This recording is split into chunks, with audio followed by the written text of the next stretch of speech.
What is going on, you guys? Welcome back to the channel. Today we're going to take a little break from the 88HF CRX. I am still waiting for parts to come in so we can further make progress update on this car. I don't have any compound sandpaper and stuff to sand and polish the car out. The car has been drying for quite some time now.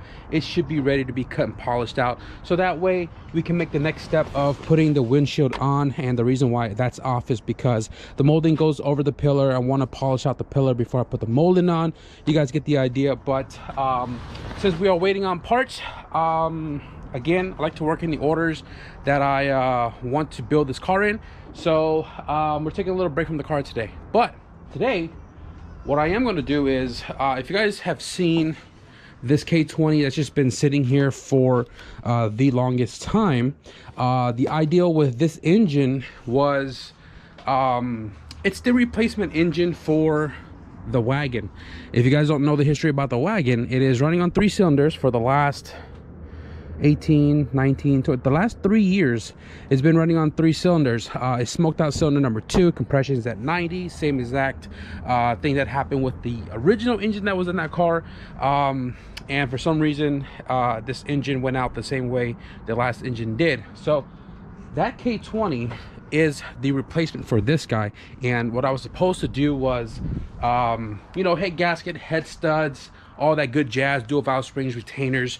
I've had this box on the floor I bought a long time ago with a lot of goodies for the K20, and it's just been sitting down there collecting a ton of dust. I was going to do all that crazy stuff to the stock motor, throw it in the car, turn it up, but I kind of, you know, obviously it was put off for so long, and the Wagon is just literally still sitting right there. Now I do want to enjoy the car. I want to drive it and not worry about, you know, smoking like a train.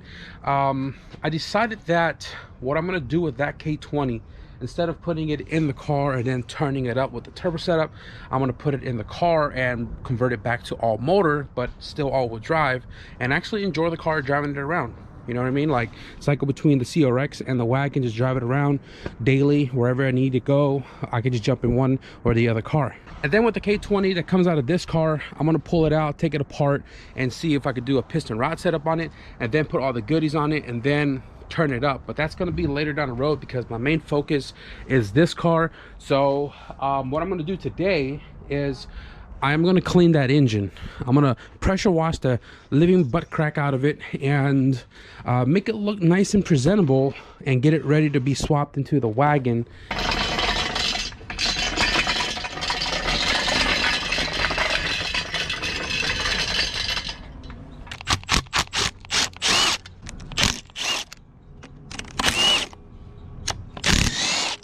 It's a little tricky with this PRB manifold, because the corner kind of gets caught up right here on this tensioner flange thing right here.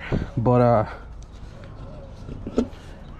just gotta loosen it up a little bit more, or not. We're not going to be using that, and if we are keeping the PRB manifold, I'd rather pull it off of that one since it's clean. It's got all the throttle body and everything. All I'm going to do right here is, I believe, probably just take off the motor mount as well, but I'm gonna take off the starter and then plug up all of the holes and hit it with some oven cleaner. So I get oven cleaner from Walmart, and I normally use the yellow one. If you guys been on the channel, you guys know I use the yellow one.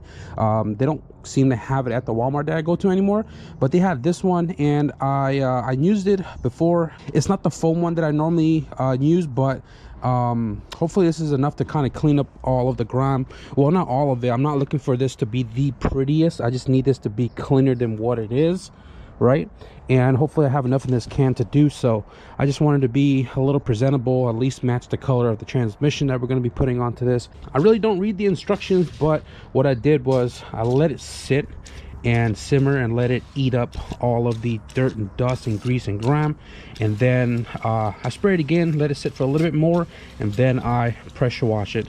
Well, in the cases of using this before, the water hose, but shout out to Steven because he's still allowing me to use his pressure washer, and we have that now to help clean up all of the oven cleaner and grease and grime. So I'm just going to go ahead and just douse everything first round, let it simmer, hopefully have enough to go a second round, and I'm sure the pressure washer will help break up a lot of this.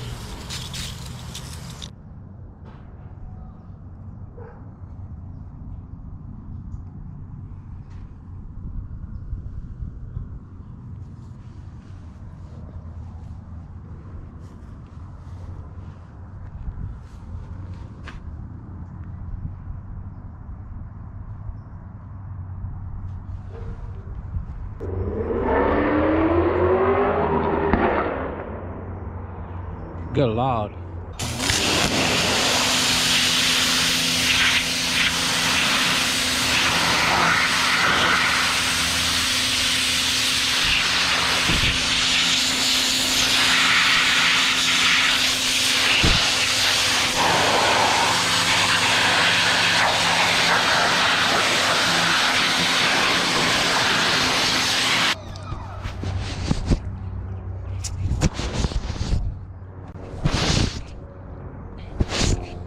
That didn't work out.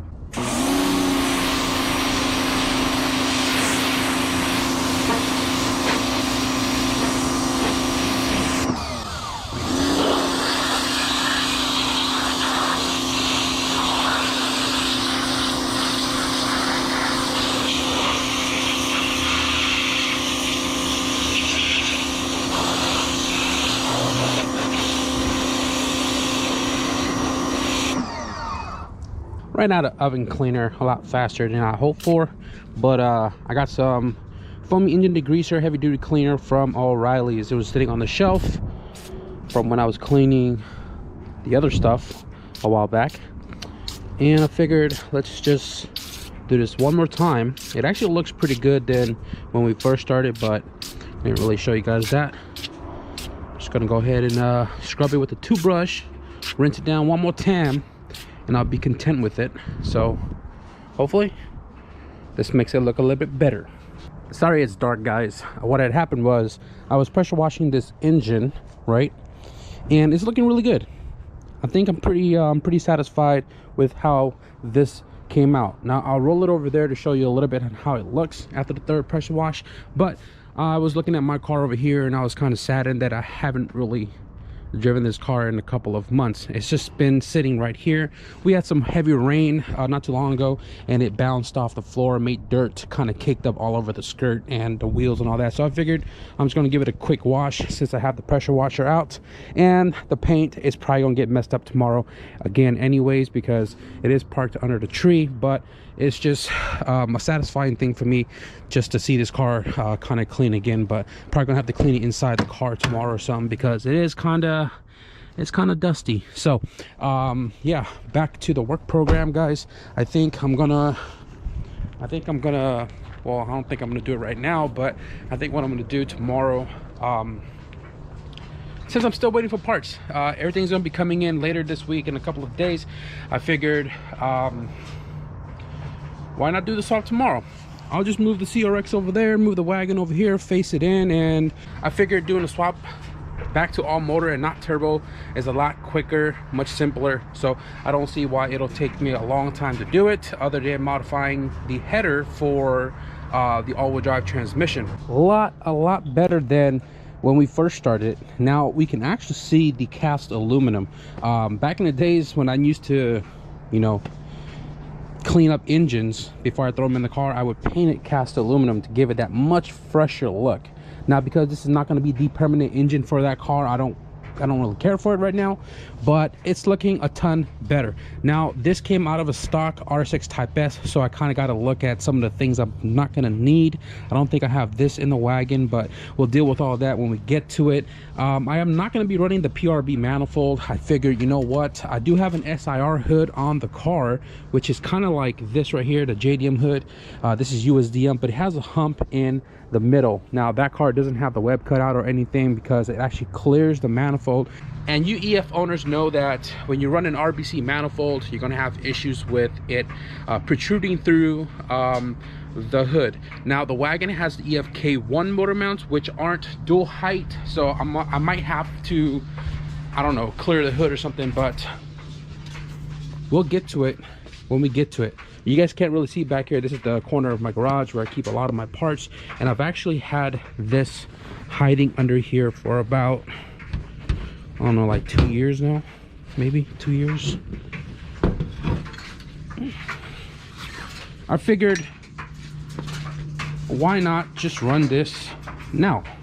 This is a PRB intake manifold I acquired a little while ago, and it's just been collecting dust. It has a 70 mil skunk tooth throttle body, B series throttle body. It does have a B series TPS sensor, and yeah, I think this is what I'm going to run, but I won't know if this is what I'm actually going to be running now, depending on how much clearance it has to the hood. This manifold is already cut for R6 Type S for the water neck right there, and this came off a 9-second car. So I don't know, it just depends if it clears the hood or not when we get to it, but I do want to run this intake manifold. So yeah, not much for the rest of tonight, but I think we'll see how it goes. We might swap the car tomorrow.